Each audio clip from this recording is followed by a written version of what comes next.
Good we'll shout. get started. Good shirt. Is everybody ready TV-wise? I'm good. Okay. Thank you for So, asking. what do you plan to learn about the team in Game 34 that you haven't maybe necessarily learned in Game 1 through 34? There's probably enough there in the body of work. You want to go out and win. It's the last game of the season, so we know San Jose is competing to get into the playoffs. We know they have to win in order to ensure that. So it's a team we haven't beaten. And again, it's a great opportunity. I'd say that's the biggest thing. There's been too many missed opportunities this year, and this is another opportunity to end the season in a good way and again, deter their ability to get in the playoffs. Okay, you talked after the LAFC game about possibly minutes for Foder, possibly minutes for Craig.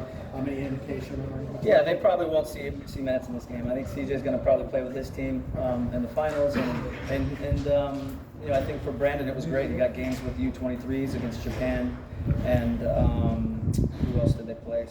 Mexico. So those were good minutes for him. He just got back yesterday, as did Leo. So maybe he sees some minutes. I think there's certainly opportunity for Brandon. We'd love to get him on the field. There's no doubt about it. His quality lines up with how we play. He's a young player that hasn't seen minutes, so at some point that's the stepping stone he needs. You talk about the Austin FC CJ going to play with Austin FC too. Yeah. What do you think about their performance the whole entire season, and what do you think that the outcome is going to be this Sunday?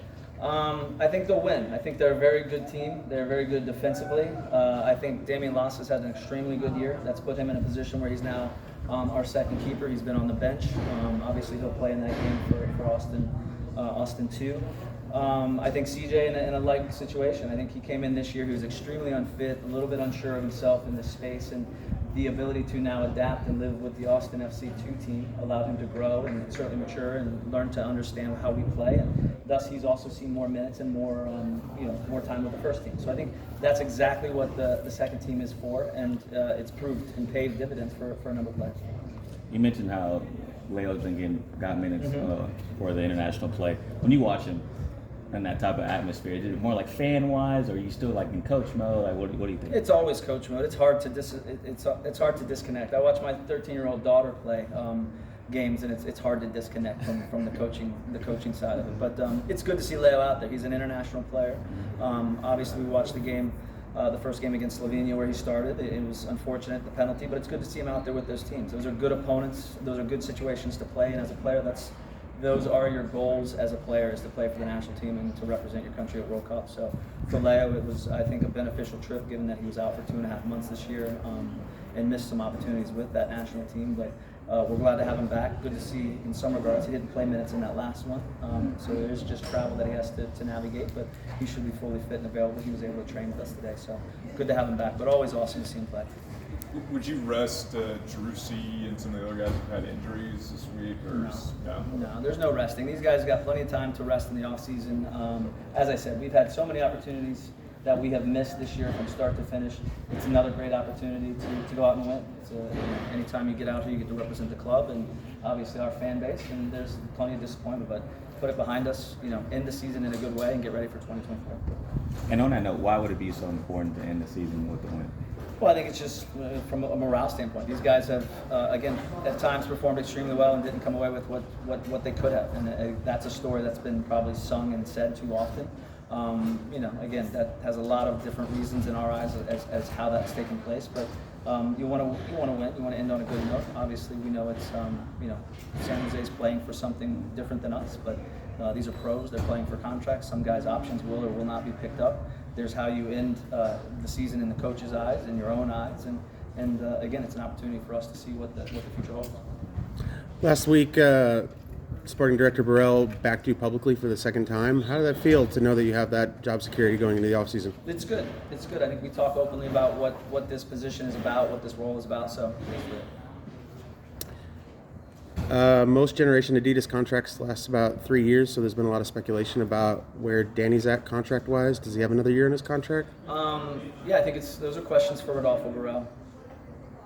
I don't know when we're going to get to talking that. So big picture-wise, is this something that you or the team is going to take to the league about schedule congestion? There's been a lot of talk about that, with what happened in May and stuff. Is that something you would like to see the MLS address, or roster expansion too?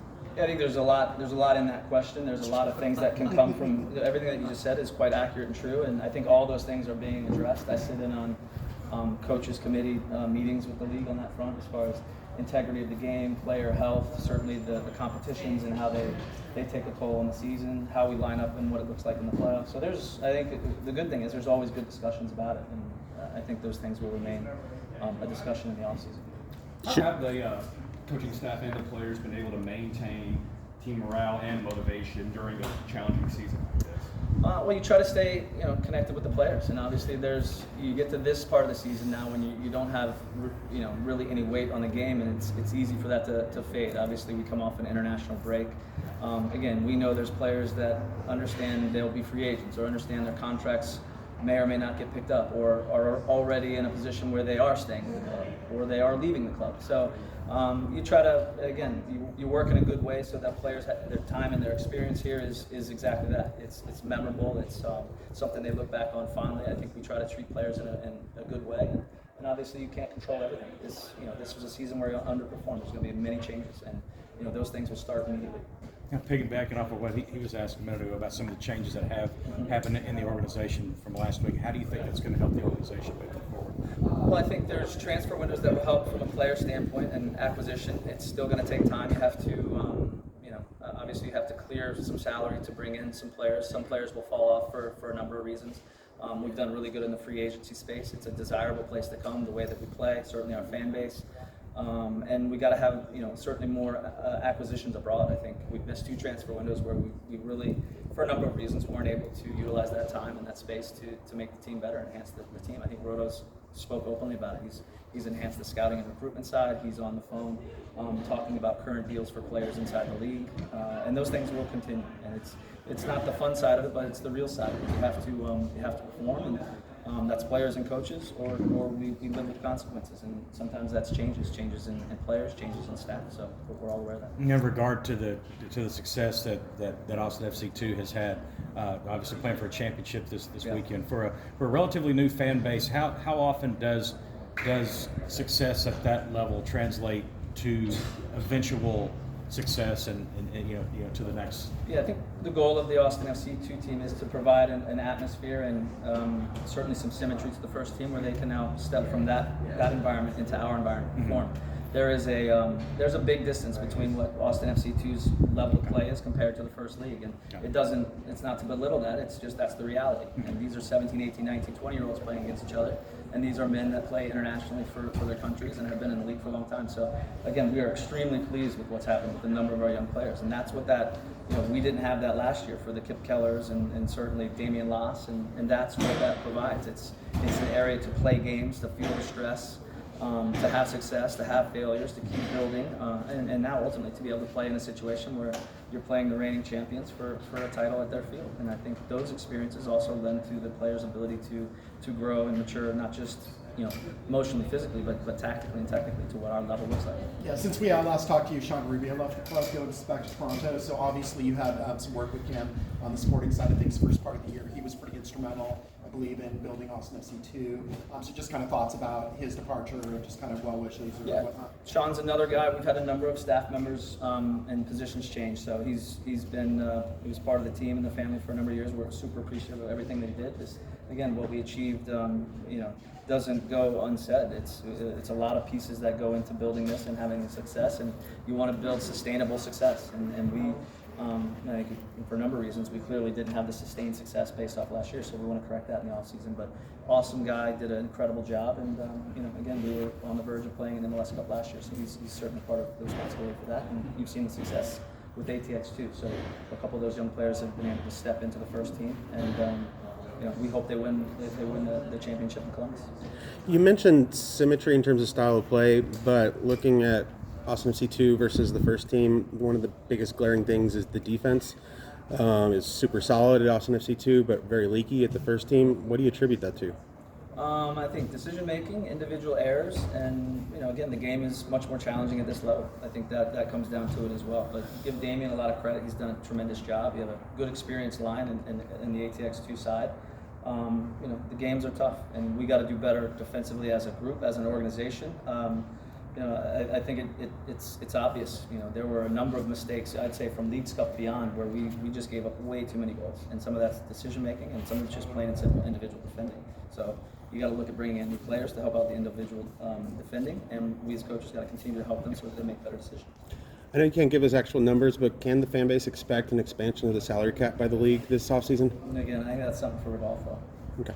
Josh, who was in charge of renewing the contracts on this 2023 without Claudio? So it was Claudio to start with. This 2023? Well, the year ended in December, so I mean he was responsible for building the team, and you know I think what we're left with in January is certainly what we're left with. So. And decisions like signing Sardes for 3 years despite his age, or doubling the salary to Cascante, those decisions were also Rubio's? Sean Rubio's, Claudio's, all of ours. We all had a discussion on that, but I think Claudio Randy is the sport director. Many of those contracts were done in September, October, November, December of 2022. And last week, Rodo said that he was going to have a hard time building because of the actual contracts. What do you expect for 2024 without that many or that much money? Yeah, I think again that's a good question for Rodolfo. That's what he handles, and we'll obviously support him with what we think about players. But that's what the roster build, the salary cap becomes challenging. You've asked questions: is there going to be more money brought to the table? Those things we just don't know. So again, I think that's what Rodolfo was brought in for, and that's why he'll be handling these things. But are you going to be able to request players or you an official request to Rodo? I think Rodo is the sport director. He has many wonderful contacts. He's built out the sporting side quickly as he's arrived here with new scouts and recruitment. So I still think it's going to be him making the majority of those decisions. Josh, the whole entire season, we had a lot of answers from you going around of a specific answer that we were looking for. What do you think, or what do you want to tell us that maybe we didn't ask you this season, that maybe you want to share with us from the heart? No, I think you guys ask a lot of good questions. I try to answer them as honestly and candidly as I can. Josh, we talked a lot about roster changes coming up. As a player coach, how do you kind of navigate the balance of not getting too attached, because it is a business, but also you're a human at the same time? I think that's a big part of it. We talk about you play this game as long as you do as a player and as a coach. You form relationships and you make memories. I think that's the biggest thing. Those are the things that are everlasting. And I think we've made some incredible headway in relationships and certainly achievements and great memories. And once the season ends, as it did last year in LAFC and we lost 3-0, it's emotional because you're achieving things as a group, and that group will never be the same because you're never going to bring back the exact same group, and those memories and those emotions and those relationships will exist beyond that, but that's what you take with you. And I think there's still lots of heartaches this year and hardships, but the relationships and the memories that we make will again take on with us. That's what this is about, and that's the greatest part about being a coach. And I've been friends with a lot of these guys for a long time. We maintain that respect on and off the field. We maintain open communication, and for some of them that will continue. And obviously, as guys leave this place, you want them to leave in a good space. Again, that they were treated well, they enjoyed their time here, and they're appreciative of everything that we did for them as a staff, as an organization, as a friend, because it matters. Relationships matter. The way that you talk to people, the respect that you show one another.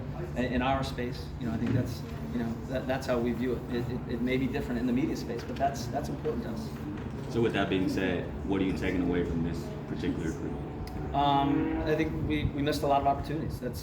We failed to capture momentum. We performed extremely well over in many games and many days, and we're unable to optimize opportunities in some of these games. And when you don't do that, you leave it to what the opposition can do. And I think that's that for me is a telling thing, and we touched on a little bit of where that is. Not scoring goals when we should, individual decisions, individual defending. There's a litany of things that we can talk about, but ultimately we didn't get it done, and that's we try to move on and make those corrections going forward. Yeah. So just kind of on yours, Phil, so we can get the top five. Yeah, so just kind of thinking about, obviously you're fourth most tenured coach in MLS right now, and there's Great still, stat. but it's still obviously you're under the microscope. What kind of things are you thinking about to improve during the off season? Everything for yourself. Everything. We look and we do a deep dive on everything, as we did in year 1, as we did in year 2, and we'll do the same now. So in terms of your coaching, though, just in terms of things you can learn, things you can. Everything. You name it. It's there. Josh, Sorry, you all right, mentioned. we're going to cut there so we can get to the five.